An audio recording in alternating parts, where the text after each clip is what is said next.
Good day. It's a great pleasure for me to join you at today's AAAS-TWAS course on science diplomacy. What I hope to do in the next 8 minutes is to tell you about global health diplomacy, its pros and its cons for COVID-19 vaccines. So let's start at the beginning.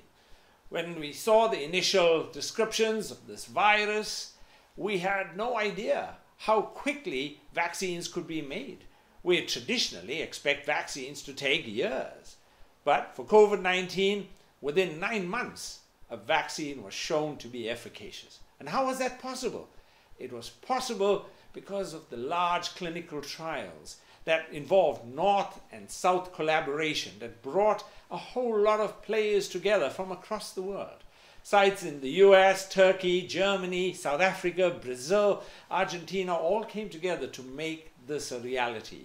And so we saw on the 9th of November the first clinical trial results showing that a COVID-19 vaccine was indeed safe and efficacious. Since then, we've got several other vaccines that have come onto the market.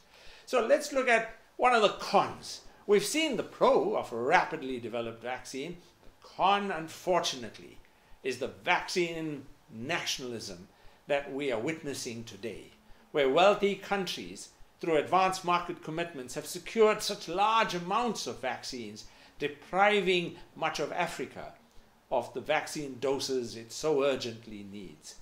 The WHO set up COVAX together with Gavi and CEPI, with the idea being to provide vaccines to those countries that are really poor. Unfortunately, its attempts at vaccine equity have not been as successful as we had hoped. And so we have the situation where barely 2 to 3% of Africa have been vaccinated, while over 20% of the rest of the world has been.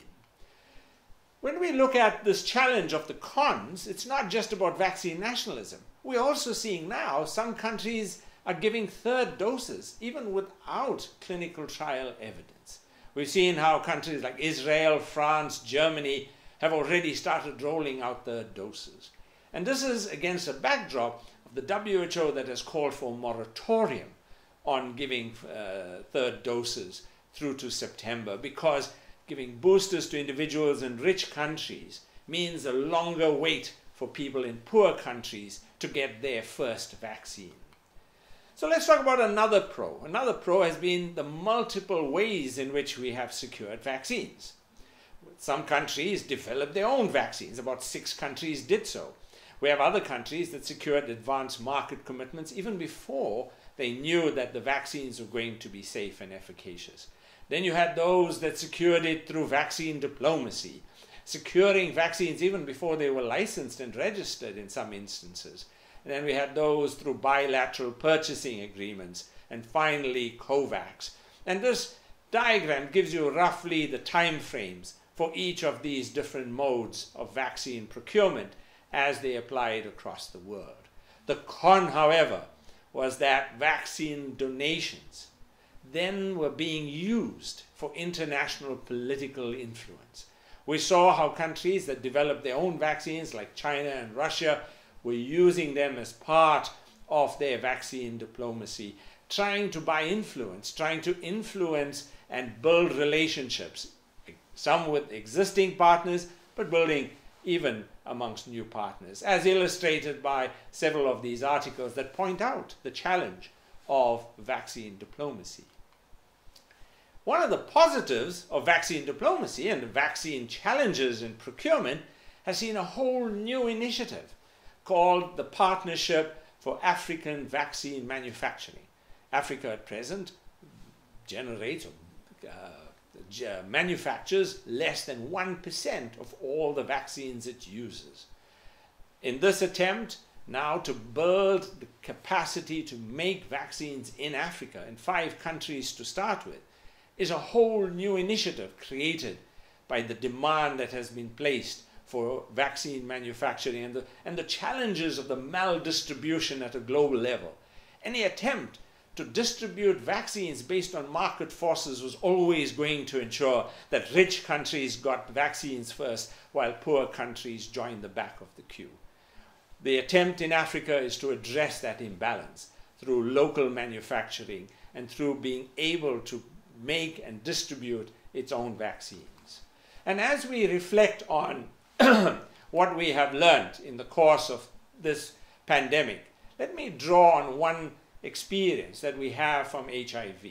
A key lesson from HIV for COVID-19 has been the importance of mutual interdependence. Let me read, and I'll quote from the UNAIDS report. The AIDS movement demonstrates that with a shared vision, shared responsibility, and through global solidarity and the leadership of people with HIV, living with HIV, affected communities and individual action, we can change the course of history. And so we did.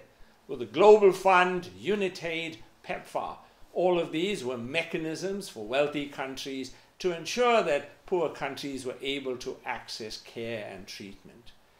A similar attempt was made with COVAX, which unfortunately had so many challenges it was not able to deliver adequately and deliver vaccines fast enough.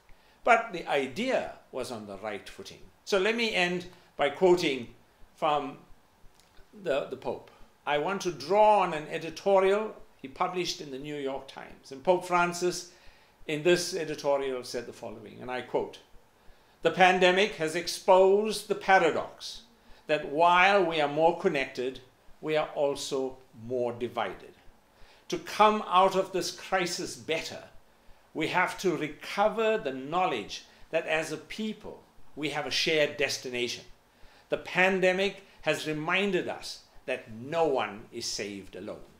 What ties us to one another is what we commonly call solidarity.